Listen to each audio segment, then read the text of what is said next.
chucking in the 8th inning. Gets the first pitch curveball over to Jeff McNeil. Jeff is 0 for 2 in his season debut. Flied out twice. Irvin threw 8 scoreless innings against the Mets here last year. He's thrown 7 scoreless tonight. And Jeff lines one into right field for his first hit of the season. So McNeil gets the Mets started in the 8th inning. And now the question is, how long does Davey Martinez go with his starter? Well, Irvin has not thrown more than 7 innings this season. He has a left-hander up. So when you think of that, you don't think of turning Lindor around. You think the left-hander for Soto. So he's got 2 more hitters maybe.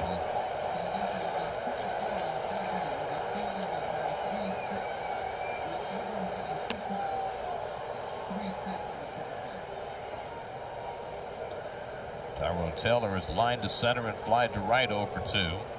Mets need 1 more base runner to get the tying run to bat here in the 8th. Lindor and Soto to follow Taylor.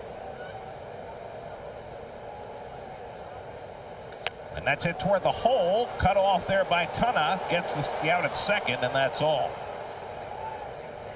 So Tana gets the 5-4 force. 1 out, Taylor at first. A couple of scoring updates from earlier in the game. Dylan Cruz on the play where he got to second base on Nimmo's throw. They're saying it's a single, not a double. And on the triple play, they've now changed the scoring to 3-3-6, saying that Lowe did step on first before he threw to second. Really? Sorry, Gary. Davey Martinez is going to his bullpen. He's going to bring in Jose Ferrer, the lefty, to turn Lindor around. And Jake Irvin will get a big hand after a fine outing tonight.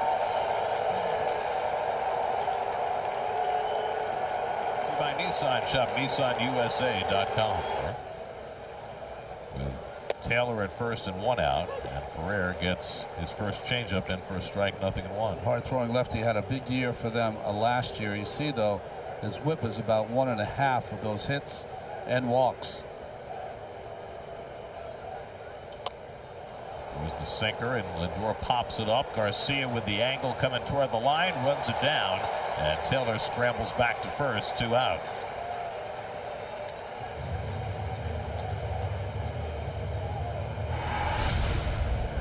Yeah, Garcia going for this foul, this pop by Lindor. That's a good play. Like he had a beat on it the whole way. A little bit too high for Francisco to drop it in front of Cruz. So 2 out, now Juan Soto will bat against the lefty. Win this matchup, and you can get it to Pete with the platoon advantage, and they'll have a decision to make on how much they want to pick a fight with him. Soto, I think, wants to get the umpire out of view. Is the umpire at second base right in his view? You should have. Yeah, you tap your helmet, and then you can, if he wants the umpire to move. Yeah, Jason Worth used to do that. Problem is that he was arguing for not getting a pitch clock violation because of asking the umpire to move. However, the umpire, Lance Barrett, is not moving. And a first pitch fastball in for a strike at 98 from Ferrer. The Nationals bullpen has been great if they can get it to the 9th inning, because Kyle Finnegan has been outstanding.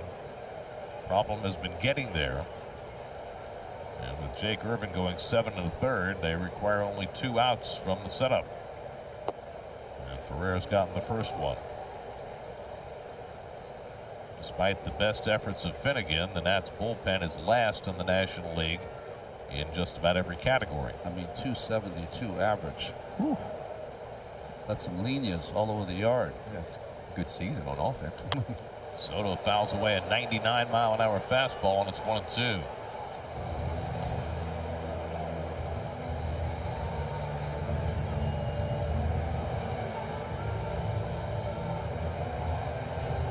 Garrett, Danny Young, both up in the Mets bullpen after Brosabon finished the bottom of the 7th. Soto down in the count, 1-2. And he lines one into center field for a base hit, and that'll get Alonso to the plate as the tying run.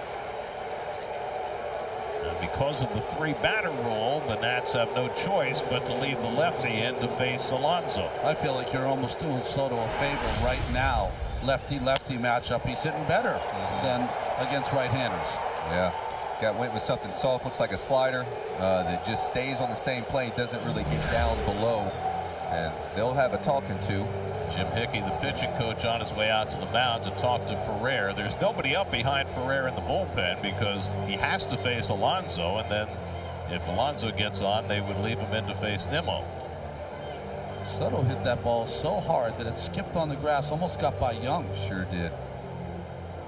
Soto's got 2 base hits tonight of the 6 that the Mets have collected.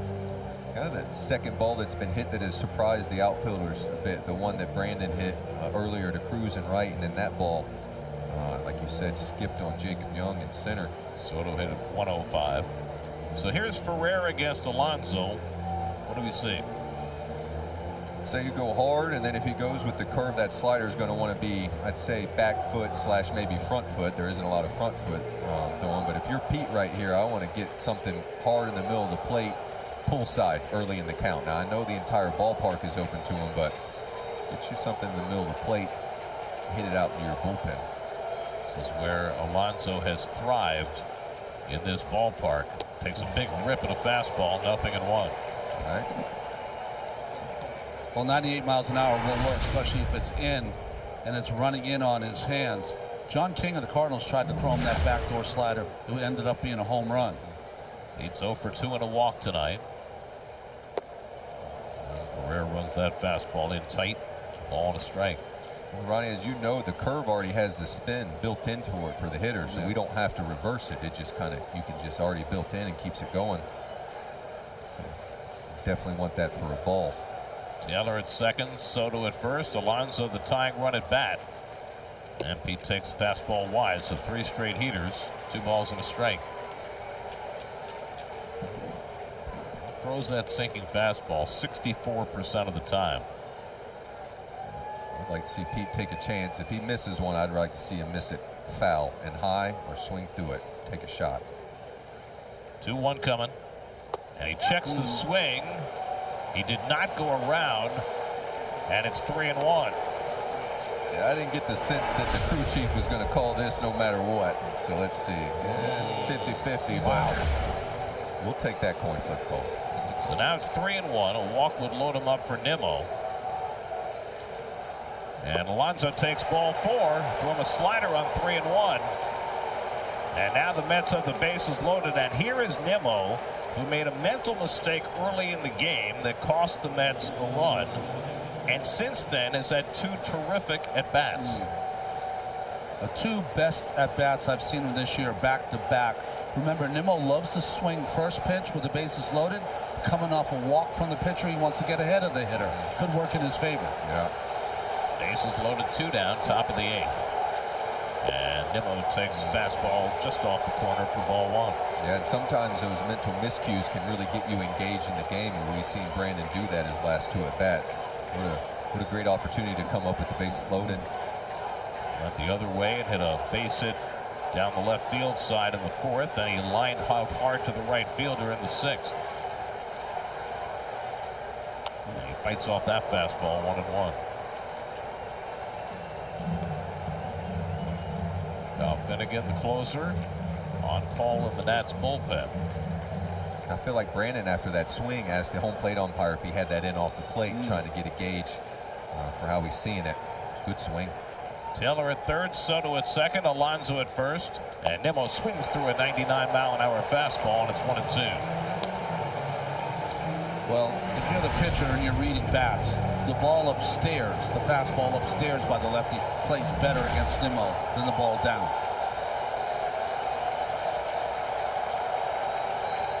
Brandon took his time out, settle in, get you a good pitch, be accurate. Outfield very deep and a step toward left. 1-2 coming. It's away. 2-2.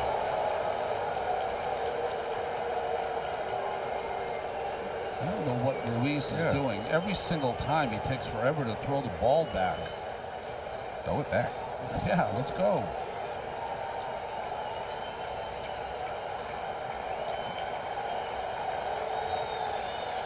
Two coming to Nimmo. And he hits one back toward the middle, and a sliding stop by Garcia. 1-run score. Soto's going to have to scramble back to third, and Ruiz bobbles it, enabling Soto to get back.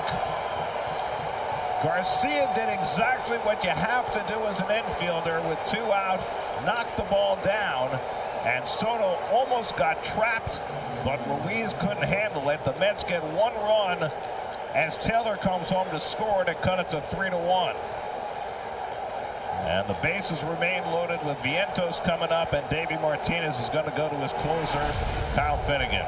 Yep, and here's the swing up the middle, base hit for Brandon. Garcia does a wonderful job keeping it in, and it immediately looks to home plate. And this is what we were talking about earlier, Ron, about keeping it in, saving a run, even more so than saving a run. It looks like he has Juan hung up at third base, but Keeper Ruiz is unable to handle the throw-in. So Kyle Finnegan will be asked to get the final 4 outs. He'll come in with the bases loaded in the 8th, 3-1 game. We'll be right back to D.C.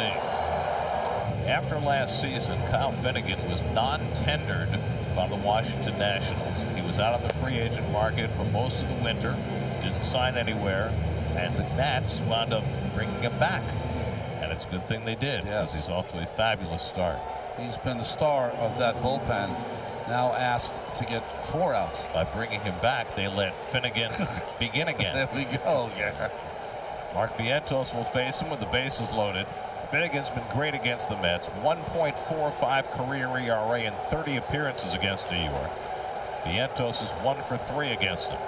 Bases loaded, 2 down. And the first slider on the outside corner for a strike, 0-1. Finnegan presents an awkward start to a right-handed hitter because he is so close.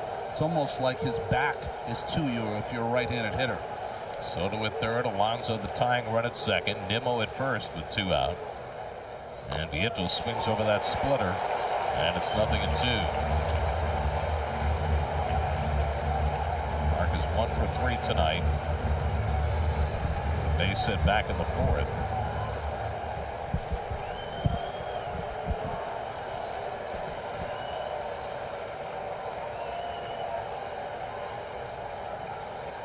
Finnegan ahead on the count, 0-2. And he tried to pop the outside corner and just missed. 1-2.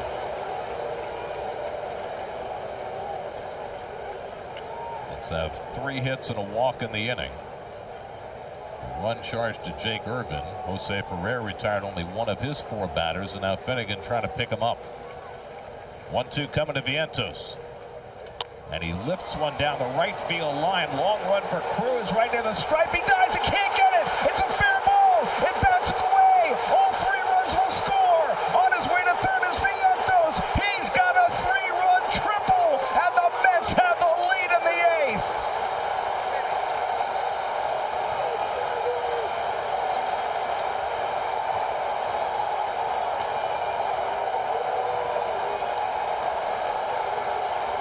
We mentioned earlier that Dylan Cruz is a hair-on-fire player.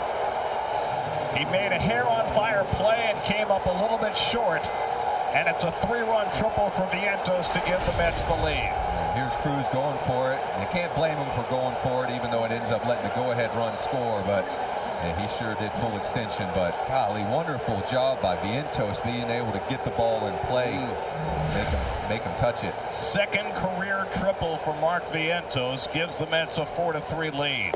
And now Jesse Winker takes outside for ball 1. Again, like we said, Mark is just push it forward. If it ends up foul, you get to hit again, and even better, this ends up in that triangle down there for a triple that clears the bases and give the Mets a lead.